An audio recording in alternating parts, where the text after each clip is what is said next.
Selamat berjumpa kembali dalam layanan audio Sahabat Seperjalanan. Hari ini adalah hari Rabu 17 April 2024. Tema renungan saat teduh kita dengan judul Yang Paling Berguna. Firman Tuhan terambil dalam Kisah Rasul 20 ayat 20 sampai dengan ke-21. Sungguh pun demikian, aku tidak pernah melalaikan apa yang berguna bagi kamu. Semuanya kuberitakan dan kuajarkan kepada kamu, baik di muka umum maupun dalam perkumpulan-perkumpulan di rumah kamu. Aku senantiasa bersaksi kepada orang-orang Yahudi dan orang-orang Yunani, supaya mereka bertobat kepada Allah dan percaya kepada Tuhan kita, Yesus Kristus. Mari kita berdoa. Bapa yang di dalam surga, kami ingin belajar seperti apa yang dilakukan oleh Rasul Paulus. Seluruh kehidupannya dipakai untuk melakukan hal-hal yang berguna, dan kami pun dipanggil untuk melakukan hal-hal yang berguna dalam kehidupan kami sesuai dengan kehendak dan perintah Tuhan. Dalam nama Tuhan Yesus kami berdoa, amin. Shalom sahabat seperjalanan yang dikasihi Tuhan. Kalau berbicara tentang apa yang paling berguna, apa yang baik, dan apa yang penting, maka semuanya menjadi satu keluarga. Yang baik, yang berguna, yang penting. Yang berguna itu pasti baik. Yang penting itu pasti baik. Dan yang penting itu harus memiliki unsur berguna dan baik. Sesuatu yang baik tidak mungkin tidak berguna. Dan sesuatu yang baik juga tidak mungkin tidak penting. Maka tiga-tiganya itu menunjukkan sebuah kebergunaan. Sahabat seperjalanan, Alkitab mengajarkan kepada kita bagaimana kita dipanggil sebagai orang-orang yang hidup di dalam kegunaan. Menjadi orang yang berguna, menjadi orang yang baik, menjadi orang yang menyampaikan berkat-berkat Allah, di mana kehidupan kita berfungsi, kehidupan kita itu bisa menjadi penolong buat orang lain, pelengkap buat orang lain, dan tidak hanya hidup untuk dirinya sendiri.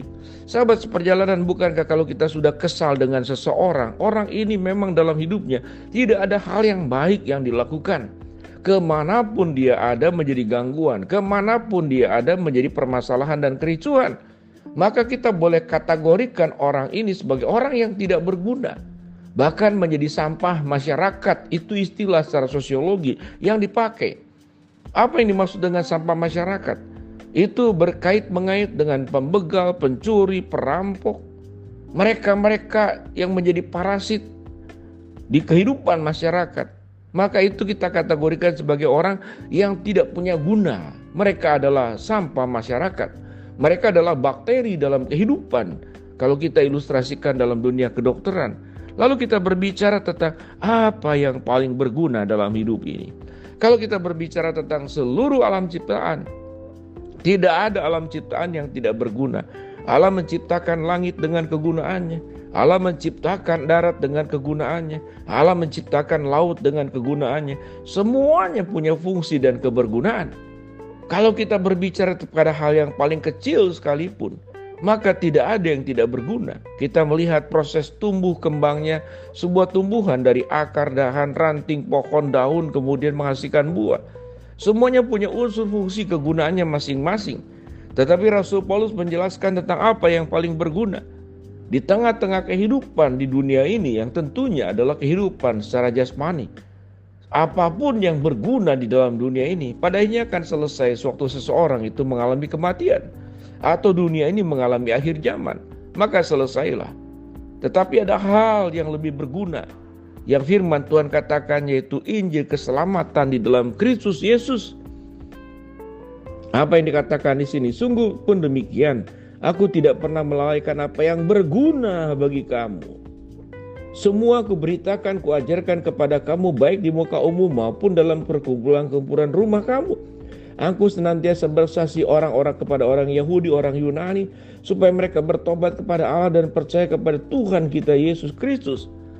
Paulus sebagai pekabar Injil atau disebut sebagai evangelis yang mengabarkan kabar baik, menyampaikan apa yang paling berguna dalam hidup ini, yaitu tatkala kita setiap manusia percaya kepada Kristus, bertobat dan menerima Dia sebagai juru selamat satu-satunya. Apa yang menjadi alasan kita harus menerima Tuhan Yesus sebagai juru selamat? Alasannya jelas sekali. Dalam Kisah Rasul 4:12 dikatakan, sebab di bawah kolong langit ini tidak ada nama lain yang olehnya kamu dapat diselamatkan selain hanya ada di dalam Dia.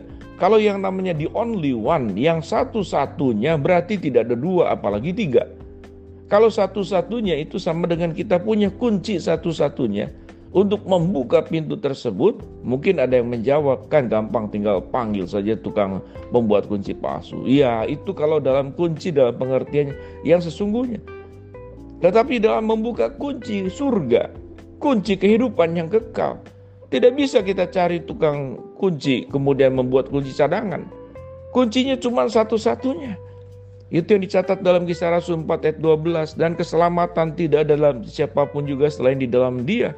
Sebab di bawah kolong langit ini tidak ada nama lain yang diberikan oleh Tuhan, yang olehnya kamu dapat diselamatkan selain di dalam Kristus Yesus. Artinya itulah satu-satunya. Bukankah sahabat seperjalanan, kita membutuhkan banyak aspek untuk kehidupan yang baik di dunia ini?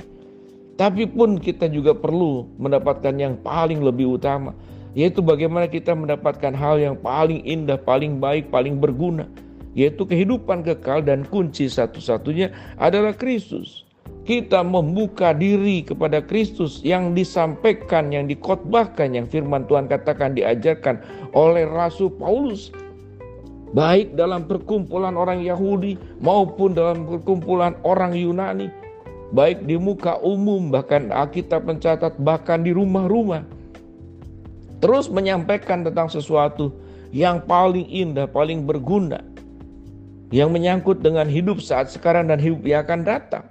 Sewaktu kita menerima Kristus sebagai juru selamat satu-satunya, dan kita melakukan pertobatan di hadapan Tuhan, maka kita sedang mendapatkan sesuatu yang paling indah, paling berguna, paling mulia dalam setiap kehidupan kita masing-masing. Kalau kita membaca kepada ayat yang selanjutnya, ayat 22. Tetapi sekarang sebagai tawanan roh, aku pergi ke Yerusalem dan aku tidak tahu apa yang akan terjadi di sana atas diriku di situ, selain daripada yang ditunjukkan Roh Kudus dari kota ke kota kepadaku, bahwa penjara dan sengsara menunggu aku. Seseorang yang sudah menjadi disebut dengan tawanan roh yang dialami oleh Paulus, dan dia tahu sekalipun ada bahaya yang dikatakan di dalam ayat firman Tuhan yang barusan kita baca, bisa dibunuh, bisa ditawan, bisa dihabisi. Tapi Paulus tidak pernah takut, karena Paulus sedang melakukan sesuatu, menyampaikannya, mengajarkan, memberitahukan tentang apa yang paling berguna dan paling penting dalam hidup ini, yaitu Kristus Yesus sebagai juru selamat satu-satunya. Di atas semuanya itu, sahabat seperjalanan, bagaimana kita bisa memberitakan tentang Kristus juru selamat? Untuk saat sekarang, tentu yang paling utama adalah keteladanan hidup. Orang tidak akan percaya dengan apa yang kita katakan kalau yang kita katakan tidak sesuai dengan kehidupan kita masing-masing. Bukan menjadi orang percaya kepada Kristus, tapi orang menjadi tersandung. Ada rencana ingin memahami Kristus, melihat kehidupan kita, tingkah laku kita yang sembarangan, yang menyakiti, yang tidak sesuai dengan kebenaran firman Allah. Hidupnya dikatakan seperti yang disampaikan sebelumnya, sebagai sampah masyarakat, sebagai benalu. Bagaimana mungkin orang tertarik kepada Kristus? Maka sesungguhnya berita Injil yang terbaik adalah kehidupan setiap sahabat seperjalanan yang punya keteladanan dan menjadi berkat. Lama-lama orang akan ingin mengenal siapa juru selamat dan Tuhan yang kau percaya. Aku ingin mengenal lebih dekat. Dan kalau kemudian Roh Kudus yang sudah bekerja, tidak ada seorang pun yang bisa lari kalau memang dia sudah dibukakan hatinya untuk menerima Kristus sebagai juru selamat. Mari kita berdoa. Bapa dalam surga, terima kasih kami belajar renungan tentang hal yang paling berguna. Hamba-Mu berdoa buat sahabat seperjalanan yang sakit, Tuhan jamah sembuhkan. Sahabat seperjalanan yang sedang menghadapi masalah, Tuhan bukakan jalan. Sahabat seperjalanan yang sedang berdoa mengharapkan sesuatu, Tuhan kabulkan dengan cara dan waktunya Tuhan. Di dalam nama Tuhan Yesus kami berdoa. Amin.